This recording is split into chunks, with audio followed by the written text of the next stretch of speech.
Namaste, dear friends. Namaste to all of you.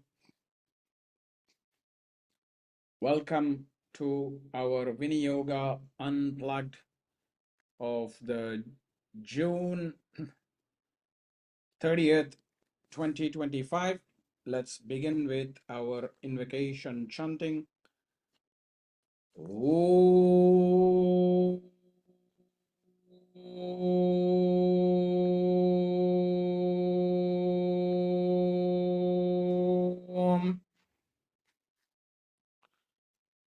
शुक्लांबरधरं विष्णुं शशिवर्णं चतुर्भुजं प्रसन्नवदनं ध्यायेत् सर्वविघ्नोपशान्तये। यस्य द्विरदवक्त्राद्याः पारिषद्या परशतम् विघ्नन्ति सततं विश्वक्सेनन्तमाश्रये।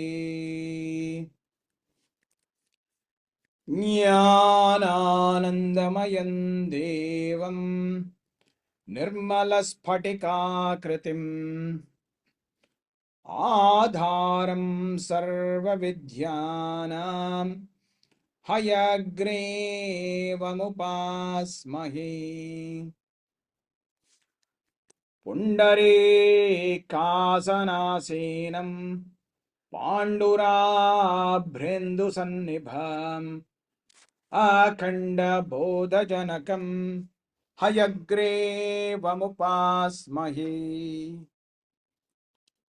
गुरुभ्यस्तद्गुरुभ्यश्च नमो वाकमधीमहि वृणीमहे च तत्राद्यौ दम्पती जगतां पति।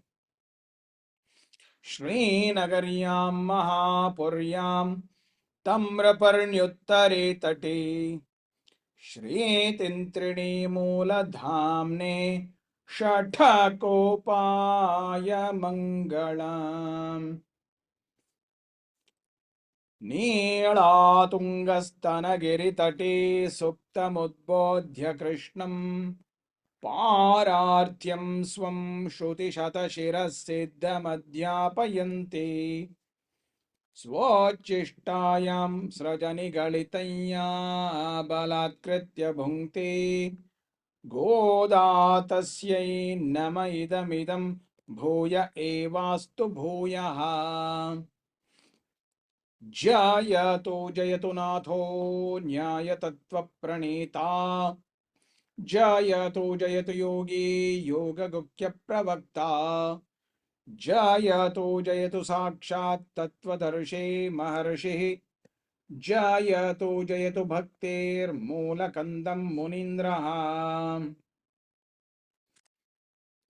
स्वाधयन्निह सर्वेषां त्रय्यन्तार्थं सुदुर्ग्रहम् स्तोत्रायामास योगीन्द्रः तं वन्दे यामुनक्वयम्। यो नित्यमच्युतपदाम्बुजयुग्मरुक्मा व्यामोहितस्तदितराणि तृणाय मेने अस्मद्गुरोर्भगवतस्य दयैकसिन्धोः रामानुजस्य चरणौ शरणं प्रपद्ये। श्रीमान् वेङ्कटनाथार्य कवितार्किककेसरी वेदान्ताचार्यवर्यो मे सन्निधत्तां सदा हृदि।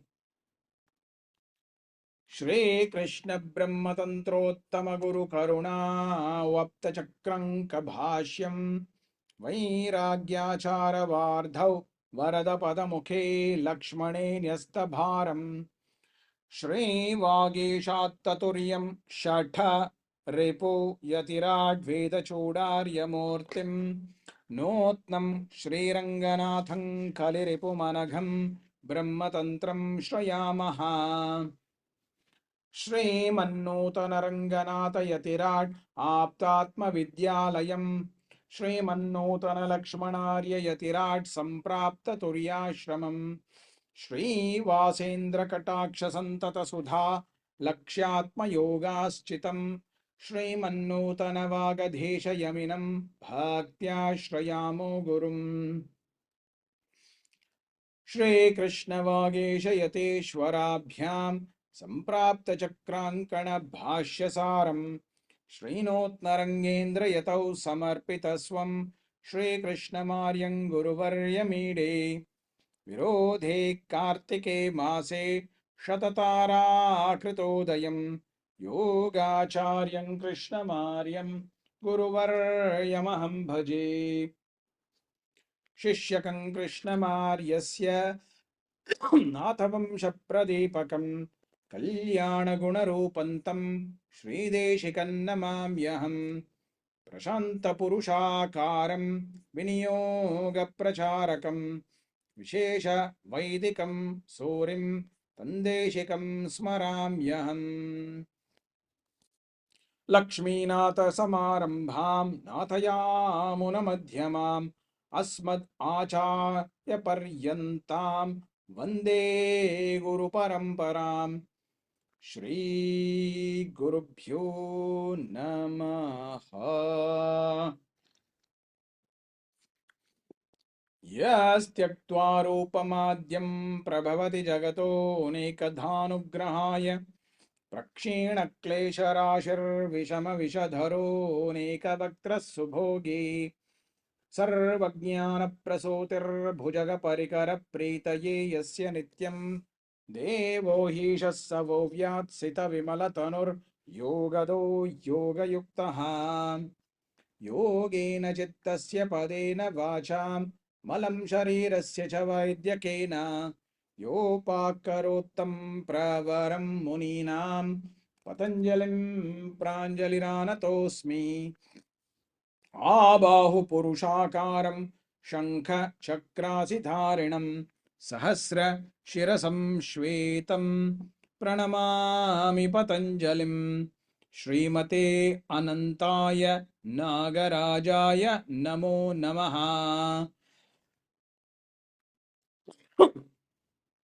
पातञ्जलमहाभाष्य चरकप्रतिसंस्कृतैः मनोवाक्काय दोषाणां हर्त्रे आहिपतये नमः भाष्यकृत् सूत्रकृत् चापे निर्मलन्तं स्वरूपिणं ध्यातारं श्रीपतेर्नित्यं पतञ्जलिं नमाम्यहम्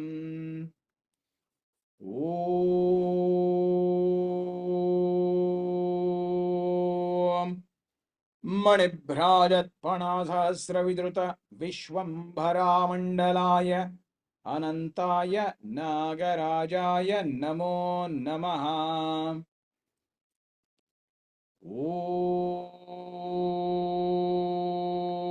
ॐ शान्ति शान्ति शान्तिः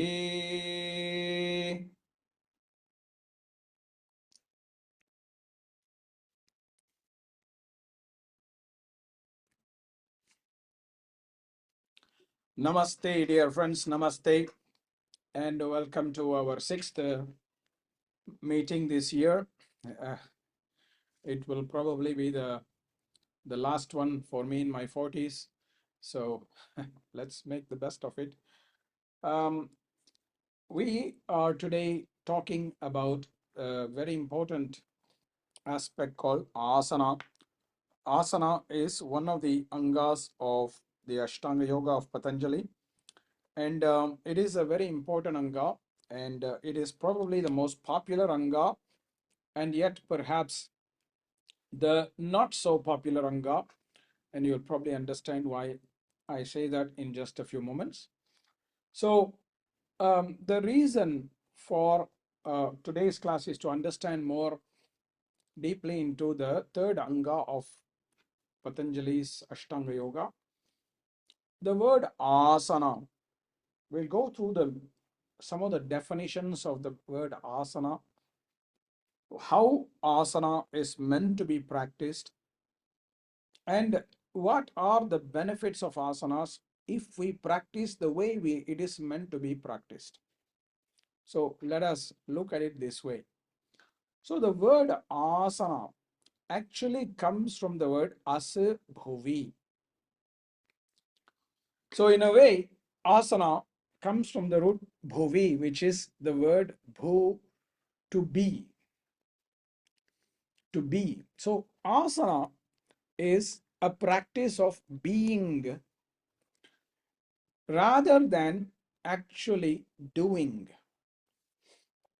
The word karma comes from the root kr, to do, but the word asana does not come from the root to do, but rather it comes from the root to be. So we need to start changing our language.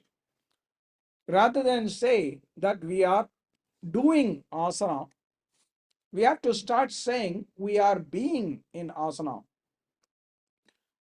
And this is because asanas are, in the traditional time, they were meant to be practiced in a static manner along with a bhavana, a visualization.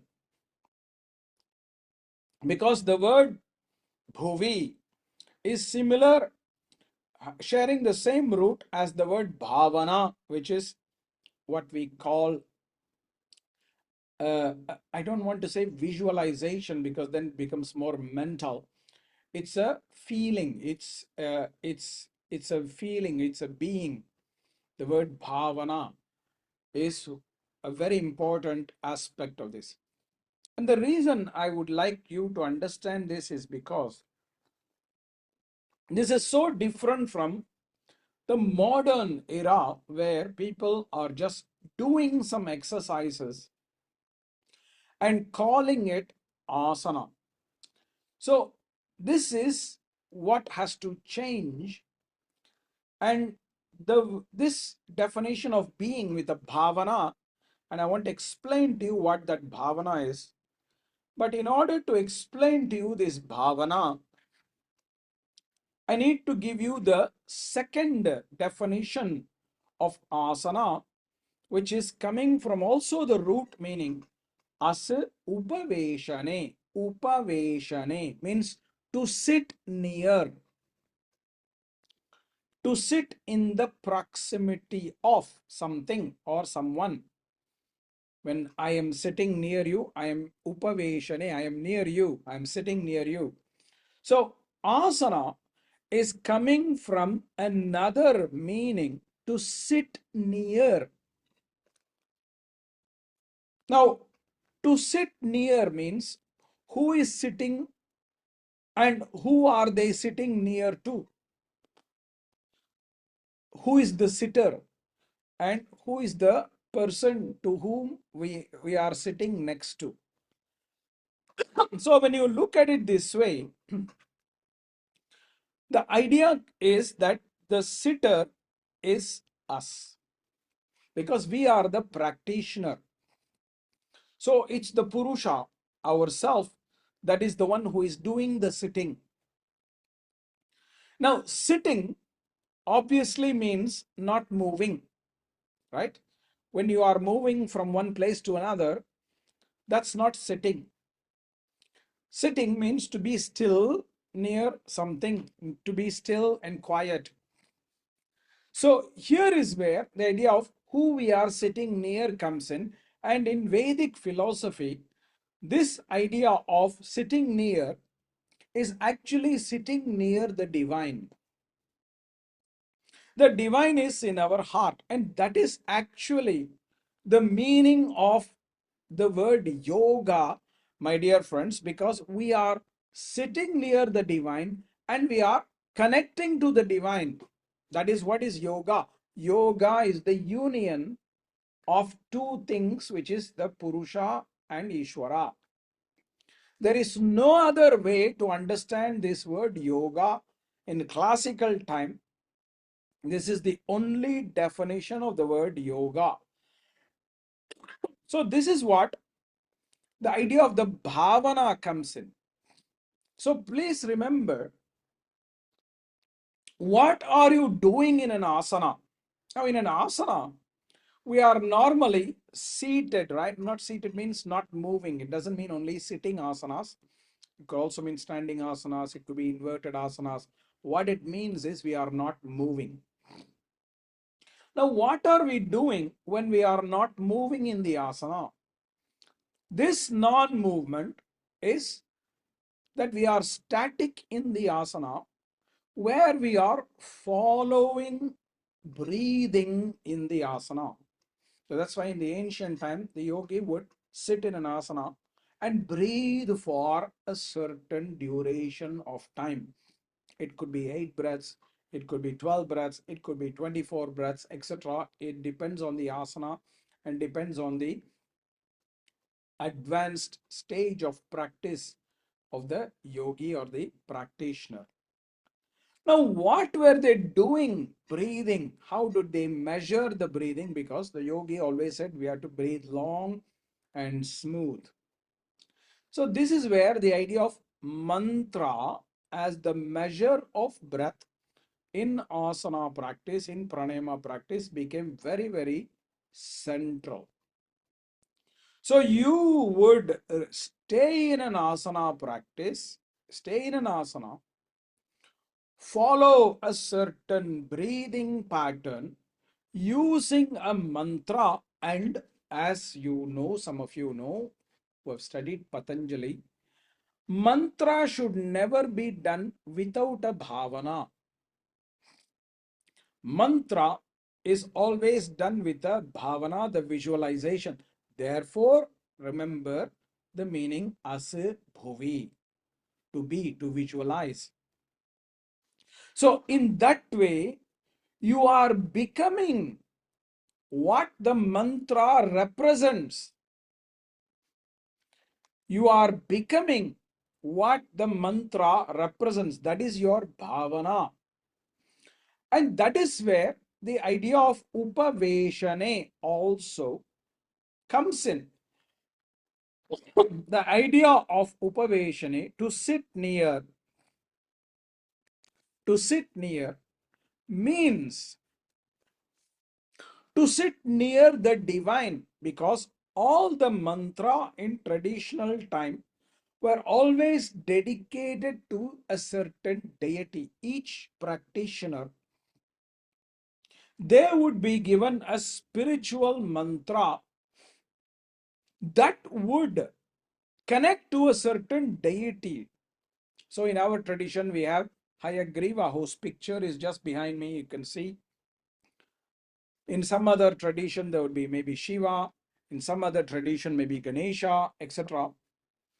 So they would be initiated into the mantra that they belong to, the tradition belongs to. And by reciting the mantra in the asana, they are sitting near the divine. That means their mind is near the divine, because they are reciting the mantra for that divine. That is what is the definition of asana, my dear friends. And this is what is the difference between an asana and physical exercise. If asana was merely a physical posture, all the people in circus must be yoga practitioners, because they are able to beautifully do all these physical positions without any effort. They can extend one leg, one arm from one end of the planet to the other end. They can do the split, they can do the back bend, they can do the forward bend, they can do somersault, they can stand on their head, they can stand on the hands without any effort. That's gymnastics. That's not really yoga. So to think that yoga and gymnastics are the same, or gymnastics and yoga are the same, and there are certain stupid scholars now from the West who even say that yogis copied asana from Western gymnastics, that's even more ridiculous, because for us, asanas were not even physical postures, they were spiritual prayer positions, they were meditative positions. And that is why it's so important to understand that yoga is not exercise. Asana is not exercise. Asana is a position through which we are connecting to the divine, even though they may have certain physical benefits as well. Now, this is the two definitions of the word asana from it, what we call dhatu pramana, the root meaning, the etymology of the words. There are, of course, other definitions of asana that we will explore. The one I would like to go next is Patanjali's own definition, sthira sukham asanam. Patanjali defines asana as something that has the dual qualities of sthira and of sukha. Patanjali is saying that asana is something that has the dual qualities of sthira and sukha. It does not mean that there is 50% sthira and 50% sukha. It does not mean that. It means that there is both sthira and sukha. Both, you can say 100% if that is an ideal, but at least both have to be in equal measure at their maximum capacity. Now, this sthira and sukha itself is not only at a physical level. There is sthira means stability and sukha means comfort. And this is in three domains: Sharirika sthiti, Manasika sthiti, and Prana sthiti. At the level of the body, at the level of the mind, at the level of breath.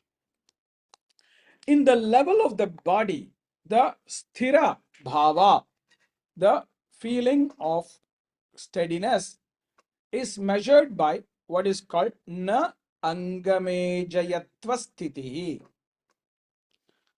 the absence of physiological tremors. The absence of physiological tremors. So when we practice asana, there should not be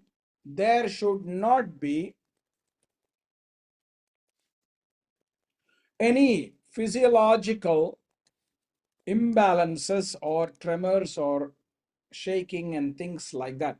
It should be stable. At the level of the breath, nairantarya dirgha bhavaha, the breathing should be uninterrupted and long. When we practice asanas, our breathing should not become short. We must not have shortness of breath. When you push yourself in asana, you will see that you will have shortness of breath. You will have interruption of breath. That is what is called antaraya bhava. There is interruption in the breath. Nairantarya bhava means there is no interruption of breath. The breath is smooth. And there is long, dirgha bhava. The breathing is long, not short or shallow. So at the level of the breath, this is what the idea of sthira means. At the level of the mind, the word sthira represents chanchalya abhava sthitihi. That the mind is not moving here and there. The mind is not moving here and there. Now, think about this, my dear friends. Now, you may be in a very crowded restaurant with your lover. You go on a date with your lover, if you have one, and if you are connected to them. You will see that even though there are so many distractions, because you are so connected to them, your mind doesn't go anywhere else except to that person with whom you are connected to. Your mind is not moving here and there, right? So in the same manner, when you are in asana, with the bhava of this connection to Ishvara, as I explained earlier, when your mind is so full of love to this Ishvara who is in your heart, your mind will start moving here and there. Your mind will have the absence of chanchalya. Chanchalya means oscillation. The oscillations will cease. That is what is called chanchalya abhava. That will never happen if you are just doing asana as a physical practice, because your mind will push. Your mind will say, oh, my body is not perfect. I'm not here. I'm not there. Oh, that person is doing better than me. Oh, yesterday my body was better. All these are distraction. Whereas the moment you are connected to that highest love, to the divine in your heart, the mind will stop moving. Chanchalya abhava will happen. That's when asana itself becomes a meditation.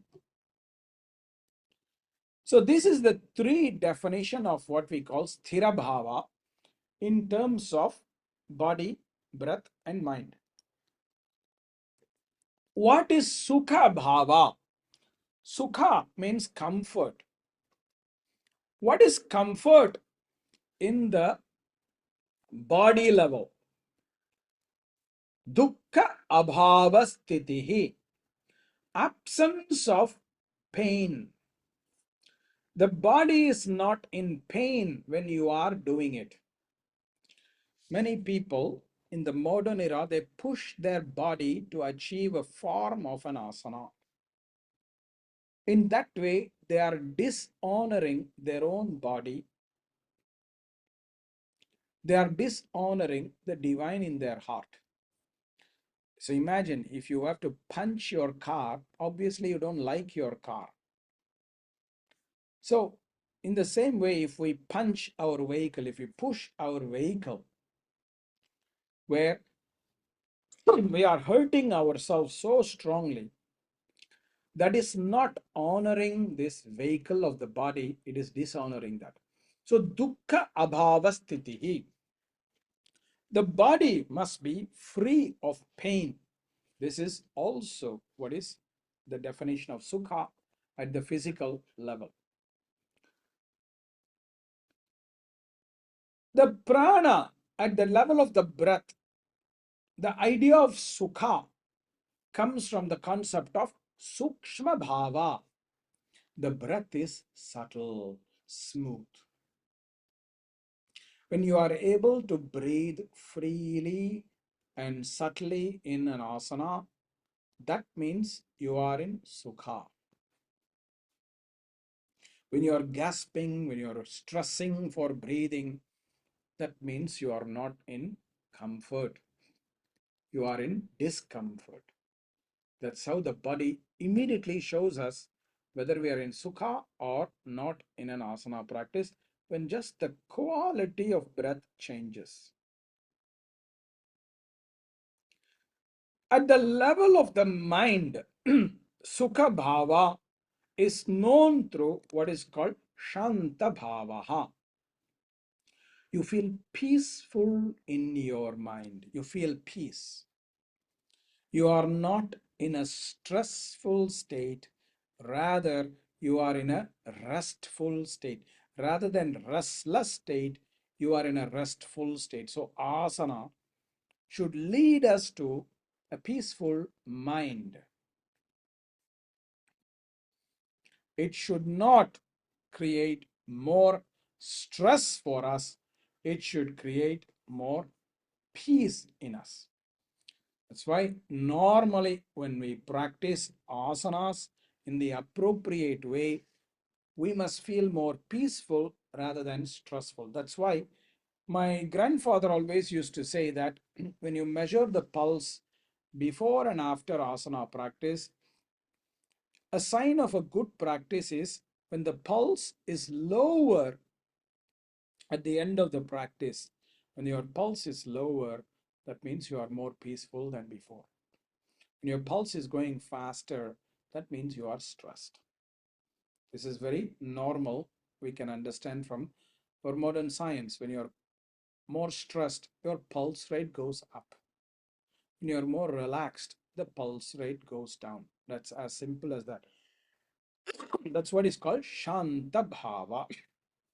So this is the definition of asana from Maharishi Patanjali. Two more definitions of asana I would like to share from Acharya Krishnamacharya. He says the first definition is what we call Sharira Anga Vinyasa. Asana is defined as Sharira Anga Vinyasa. Sharira Anga means the parts of the body. Sharira Anga means the parts of the body.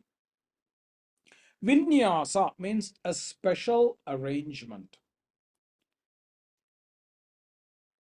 So, Sharira Anga Vinyasa means a special arrangement of the parts of the body so that we are achieving certain benefits. That's why if you look at asanas, there are always special benefits. You have some forward bends, you have some back arches, you have some twists. We are putting the asana in a special arrangement. It's not a normal arrangement. We don't stay in those states normally. Normally, we are sitting, standing, lying down. So normally, Shavasana, maybe Sukhasana, maybe Samasthiti are the normal positions we take in. But asanas are special positions. And this is for two reasons. One is let's say, an energetic reason, and the other one is a spiritual reason. The energetic reason is that we put these asanas so that we influence certain chakras in the body, so that any defect in those chakras are brought back to balance.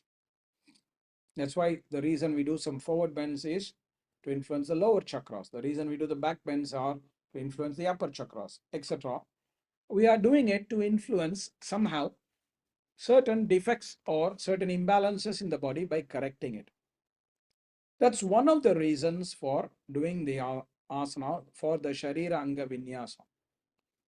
But there's another spiritual reason behind this, especially in our tradition. And this is because our body is considered to have what we call Sharira Devata, deities in the body, the deities of the body.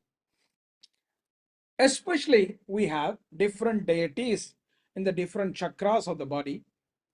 And therefore, we are doing this asana as a way of honoring those deities in the body. It is the prarthana to the Sharira Devatas. It is a prayer to the different deities in the body. This is why asana is also a spiritual practice. It's not just a physical practice. So this is the definition of what we call Sharira Anga Vinyasa. Now we have a special arrangement of numbers. It's 333 in Singapore. Namaste. Another definition of asana is what is called Nava Sharira Samskaraha. Nava Sharira Samskaraha means new patterns for the body. New patterns for the body. Asana is new patterns for the body.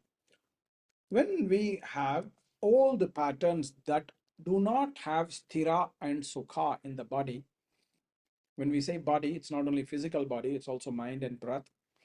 Through asana, we are bringing it to have sthira and sukha as the patterns.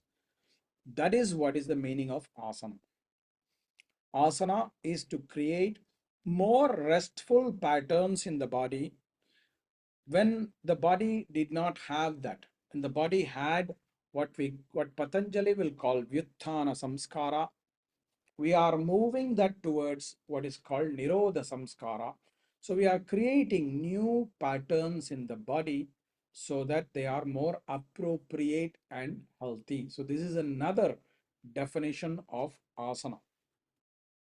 So all these are the 5 definitions of asana that I wanted to share with you. Now, how to practice asana is also presented by Maharishi Patanjali. Patanjali is saying that prayatna shaitilya ananta samapatibhyam.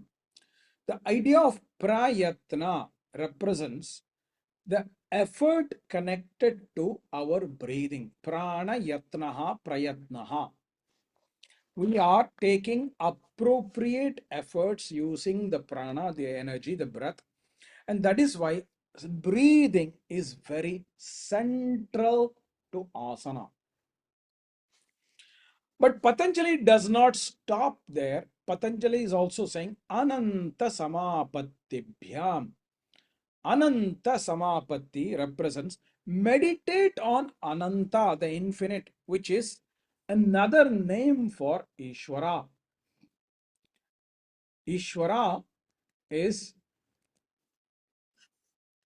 also called Ananta because Ishvara is basically boundaryless. Is boundaryless. It's there is no limit for Ishvara. Anta means a limit. Ananta means no limit. There is no limit for Ishvara. And so Patanjali is actually saying, hey, this is what you need to do. You need to meditate on Ananta, which is basically Ishvara. So how do we meditate on Ishvara? We meditate on Ishvara by the mantra, like we said before. We are meditating through the mantra japa that we are using in the practices.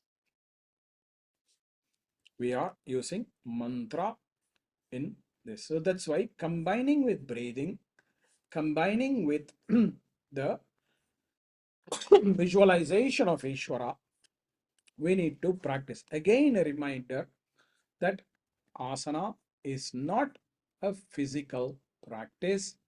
Rather, asana is an energetic and spiritual practice. And that's why we talk about asana as a prayer. Body is the temple in which Ishvara resides. This is the very strong belief in the Vedic culture that body is the temple in which Ishvara is existing. And therefore, practice is prayer. Practice is a prayer. So we need to practice asana as a prayer. And that is why when you look at texts like Hatha Yoga Pradipika, they have verses which the commentator quotes about how to practice asana. And because when you do the prayer, you're not doing it in a casual way. You're doing it in a very serious way. And there are many verses that are given. योगाभ्यास क्रमं वक्ष्ये योगिनां योगसिद्धये उषःकाले समुत्थाप्य प्रातःकाले वतवा बुधः गुरुं संस्मृत्य शिरसि हृदये स्वेष्टदेवतां शौचं कृत्वा दन्तशुद्धिं विदध्यात् भस्मधारणं शुचोदेशे मठे रम्ये प्रतिष्ठाप्यासनमृदु तत्रोपि विषयं संस्मृत्य मनसा गुरुमीश्वरम् etc. etc. There are many verses that are given. Briefly, if you summarize, it's talking about how to practice asana. Wake up in the morning at dawn time. Remember your teacher because the teacher is who initiated you into the mantra. It's a technical term. Remember your teacher means, because in the mantra practice, we have the acharya to remember. Holding the divine in your heart in whatever form you desire. Clean yourself, brush your teeth, wear auspicious marks on your body, seat yourself in a clean way, in a very clean matha, monastery or a sanctum. Contemplate on the divine and your teacher. and then do the sankalpa, you stating the time and place and purpose of practice. Offer prostrations to Ananta, the king of serpents, who is basically Patanjali, that you may succeed in the practice of postures. Then start practice of asana and do shavasana whenever you are tired, etc. So the whole procedure is given. So you see how an asana is not just a casual, okay, you just get a mat and snap the mat on the floor and then start doing. Asana is presented as a spiritual practice. Asana is presented as a spiritual practice. That's why asana should be done as a prayer, my dear friends. It should not be done in a casual manner. Should not be done in a casual manner. So this is what I want you to remember as well. Now, when we practice asanas in that way, not in any casual way, when we practice asanas in that way, certain benefits are presented. Tato dvandvan anabhigataha. You master the extremes. All the extremes that you will face in life, the dualities, you will master that. You will not be affected by extremes, hot or cold, happiness or suffering, ups and downs of life. Nothing will affect you because you will transcend that, because you will have found the center in your heart where the eternal light through the light of Ishvara is shining. So nothing else is going to matter. You're going to be rock solid. You're not going to be oscillated by the extremes. And that's why Hatha Yoga Pradipika says, Asanena Rajo Hanti. Your rajas will be reduced and therefore you will achieve what is called sthairiam. Asanam sthairiam. Tad asanam sthairiam dehascha manascha chanchalya rupa rajo dharma nashakatvena sthiratang kuryat. Through asana practice, asana gives you the steadiness to body and mind by reducing the rajas, which creates the unsteadiness in the body and mind. Which creates the unsteadiness in the body and mind.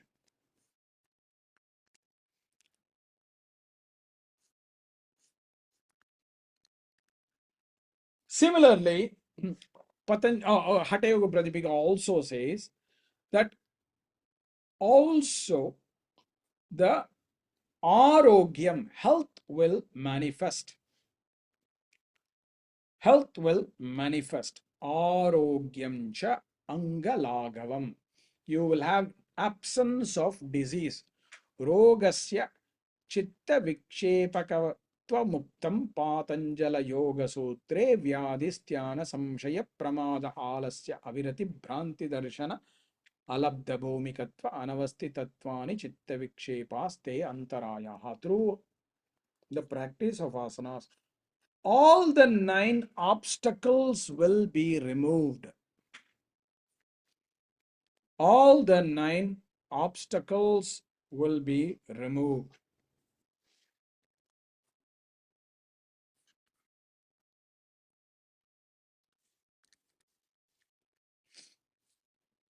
And that obstacle includes disease. That is also removed. Angalaghava. You will also have lightness in the limbs of your body, which means basically you will become more energetic, more light, not physically light, but light in energy. Your energy will not be heavy. The commentator says, Anganam laghavam lagutvam gaurava rupa tamo dharma nashakatvam. The heaviness because of tamas is going to be removed through the appropriate practice of asanas, and therefore you will be more light. you will be much more lighter. So this is also another benefit of asana practice. So these are some of the benefits of asana practice when you practice it in the appropriate manner, my dear friends. It has to be remembered correctly. We cannot get these benefits when we practice asana any way we want, however we want, and then expect miracles to happen. Especially if you are practicing asana as physical fitness, as gymnastic exercises, these things will not happen. These things will not happen. That's why practice is prayer. I really hope that you will all redefine your practice of asanas using some of the insights we have shared today. Now we are going to conclude with a small chant. But before that, please save the dates for next year. I've shared it for you in the chat group, chat screen. Please save the dates for January 2026. We're going to have our Viniyoga retreat in Thailand again. So all of you are invited. Please watch more details coming. And we are going to do a very spiritual topic. So hopefully it will be of interest for many of you. It's going to be a week long. So please come. Let's conclude with the chant of peace.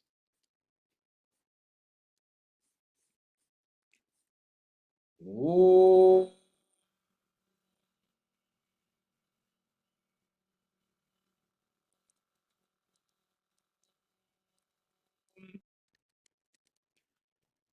Tacchayoravrimahe Gata Yajnaya Gata Yajnapataye Daivi Swastirastuna Swastirmanushabhyah Om Jigatu Shanno Asto Dvipade Shanchatushpade Om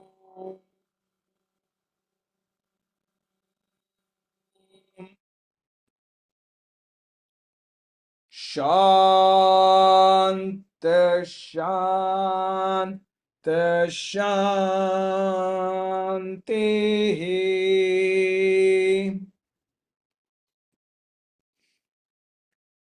Namaste, friends. God bless you, and we will see you next month, probably much earlier than before.